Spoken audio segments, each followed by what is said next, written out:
சீரான சிறுத்தொண்ட நாயனார் திருவடிகள், திருஞான சம்பந்த பிள்ளையார் மலரடிகள், திரு வெண்காட்டு நங்கை திருவடிகள், சந்தன மங்கையார் திருவடிகள் போற்றி போற்றி, உத்தராபதி ஈஸ்வரப்பெருமான் திருவடிகள் போற்றி போற்றி. அடுத்து திரு கல்லில் என்ற திருத்தலத்திலே திருஞான சம்பந்த பெருமான் எழுந்தருள்கின்றார். இது பண் தியாழ குறிஞ்சியில் அருளை செய்யப்பட்டது.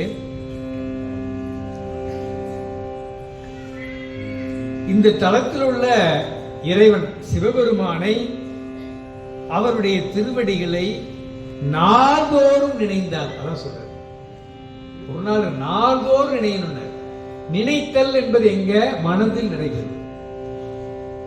நாள்தோறும் நினைக்கணும். அப்ப நம்ம ஒரே பாருங்க, திரு கல்லில் பெருமானை நம்ம இங்கிருந்தே மனதில் நினைக்கலாம். எளிய வழி. அப்ப இந்த தேவாரம் பாடி மனதில் நினைத்தா உயர்வெய்தல் உறுதியினர் கன்ஃபார்ம். உயர்வு நிலையை அடைவது உறுதி. உயர்வுனா என்ன? உலகியல் உயர்வு. உலகியல் உயர்வு சாதாரணம் தான்.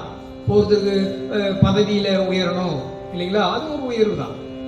உலகியல் செல்வ நிலையில உயரணும், அது ஒரு உயர்வு தான். எல்லாத்துக்கும் மேலான உயர்வு இருக்குறீங்களா, அந்த ஆன்மா அமைதி பெறுவது. அதுக்கு மேல உயர்வே கிடையாது. சாந்தம் பெறுவது எல்லா உயர்வுகளும் மேலான உயர்வு. அது வீடு பேரு, முக்தி பேரு, மோட்சம். அந்த பேரையும் அடையலாம் என்பதை இங்கே திருஞான சம்பந்த பெருமான் அருளி செய்கின்றார். 6வது பாடலிலே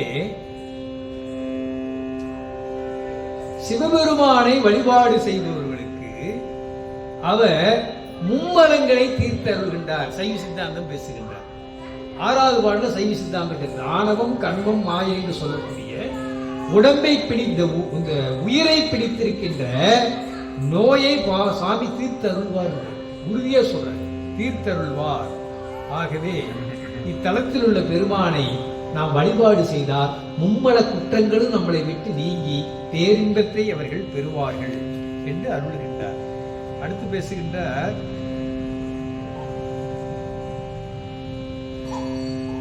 இறைவனுடைய அடியவர்கள் திருநீரை உடம்பெல்லாம் பூசிக்கொள்வார்கள். அவர்கள் உடம்பெல்லாம் பூசிக்கொள்வார்கள். சில பேர் உடம்பெல்லாம் உரியில் பேர் எல்லாம் உடம்பெல்லாம் பூசிட்டு இருப்பாங்க. சில பேர் கேலி கிண்டலும் பேசுவாங்க இல்லைங்களா. சில அடியார்கள் தோட்டத்துக்கு போவாங்க, எங்கேயாவது ஒரு தேன் இருக்கும், அதை எடுத்து உண்டு கொண்டு இருக்கிறார்கள். இப்படி இறைவனுடைய அடியார்கள் ஒவ்வொருடைய செயலையும் பார்த்தால் அது ஒரு உலகியல் பார்வையில் பார்த்தா ஒரு வியப்பா இருக்கும். என்ன இப்படி எல்லாம் செய்துட்டு இருக்காங்க. மாணிக்க வாசகர் இப்படி எல்லாம் மாணிக்க வாசகர் திருவாசகத்துல பல இடங்கள்ல சொல்றாரு. அவரை பலவிதமான ஏச்சுக்கள், பேச்சுக்கள், ஏளனங்கள், கிண்டல்கள், கேலிகள் அத்தனையும் மாணிக்க வாசகர் பார்த்து செஞ்சு பல பேர் செஞ்சிருக்காங்க.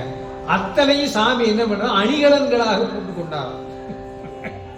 யாராவது ஏசினால் பேசினால் அது அவருக்கு தங்க பிரஸ்லெட் மாதிரி, தங்க கடியார மாதிரி இப்படி அணிகலன்களாக கொண்டு கொண்டாராம். இப்படித்தான் அடியார்கள் இருப்பாங்க. அடியார்கள் எல்லாம் உலகத்தவர்கள் ஏசி பேச்சு கேலி கிண்டல் இதெல்லாம் இருக்கும். அதெல்லாம் அவங்க ஒரு பொருட்டாவே நினைச்சுக்க மாட்டாங்க.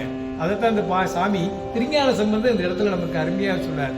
அதனாலதான் எத்தொழில் செய்தாலும் எந்த செயல் செய்தாலும் ஏதவத்தை பட்டாலும் முத்தர் மனம் மோனத்தே, முத்தர் மனம் மோனத்தில் தான் இருக்கும் என்பதை மிக அருமையாக இங்கு பெருமான் அருளி செய்கின்றார்.